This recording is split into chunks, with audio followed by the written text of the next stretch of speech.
বৈষম্য বিরোধী ছাত্র আন্দোলনের চূড়ান্ত পর্যায়ে জনতার উত্তাল বিক্ষোভের মুখে 5ই আগস্ট অবৈধ প্রধানমন্ত্রী শেখ হাসিনা পদত্যাগ করে দেশ ছেড়ে পালিয়ে যেতে বাধ্য হন বলে জানিয়েছেন অন্তর্বর্তী সরকারের প্রধান উপদেষ্টা অধ্যাপক ডক্টর মোহাম্মদ ইউনূস।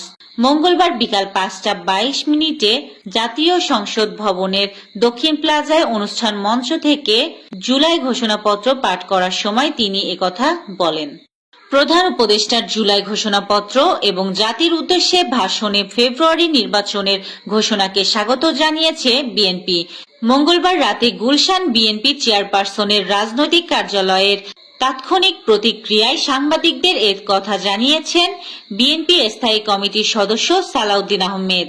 চট্টগ্রামের পুলিশ সুপার সাইফুল ইসলাম শান্তু বলেছেন, জুলাই ঐক্য ভাঙার জন্য ষড়যন্ত্র চলছে।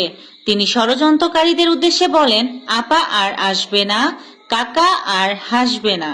গণ অভ্যুত্থান দিবস উপলক্ষে রাজধানীর মানিক মিয়া এভিনিউতে আয়োজিত এক অনুষ্ঠানে পাশাপাশি বসেছিলেন শিবির ও ছাত্রদল সভাপতি। আজ মঙ্গলবার জুলাই ঘোষণাপত্র অনুষ্ঠানে তাদেরকে পাশাপাশি চেয়ারে বসে থাকতে দেখা যায়।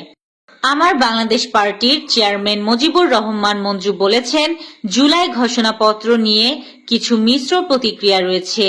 যে আকাঙ্ক্ষা নিয়ে ঘোষণাপত্রটি চেয়েছিলাম তার পুরোপুরি প্রতিফলন এতে ঘটেনি। আগামীতে যারা রাষ্ট্র ক্ষমতায় আসবেন তাদের ছাত্র জনতার জুলাই আন্দোলন ও শেখ হাসিনার পরিণতি স্মরণ রাখতে হবে বলে মন্তব্য করেছেন স্থানীয় সরকার, পল্লী উন্নয়ন ও সমবায় উপদেষ্টা আসিফ মাহমুদ সজীব ভুঁইয়া। ফ্যাসিবাদ বিলোপ ও নতুন গণতান্ত্রিক সংবিধান প্রণয়নের আহ্বানের মধ্য দিয়ে ক্ষমতাচ্যুত প্রধানমন্ত্রী শেখ হাসিনার ভারতে পালিয়ে যাওয়ার দিন 5ই আগস্ট জুলাই বিপ্লবের বিজয় দিবস হিসাবে উদযাপন করেছে জাতীয় বিপ্লবী পরিষদ ও বিপ্লবী ছাত্র পরিষদ। ঐতিহাসিক গণ অভ্যুত্থানের বর্ষপূর্তিতে ফেনীর দাগনভূঞা উপজেলায় বিএনপির দুপক্ষের মধ্যে সংঘর্ষের ঘটনা ঘটেছে। এতে অন্তত 15 জন আহত হয়েছেন। চোখের পলকে নদীগর্ভে মসজিদ, এবার জাজিরায় পদ্মার ভাঙন। এবার মিয়ানমার নিয়ে উল্টো পথে হাঁটছেন ট্রাম্প। গাজায় মানবিক সহায়তার উপর ইসরায়েলি অবরোধের কারণে প্রতিদিন অন্তত 28 জন শিশু মারা যাচ্ছে। খেলা শেষ হওয়ার 1 সপ্তাহ পর শাস্তি অস্ট্রেলিয়ার ব্যাটসম্যান কোহলি, রোহিত না গিল, অধিনায়কত্বের শুরুতে কে বেশি ভালো? এই ছিল আজকের শীর্ষ সংবাদ।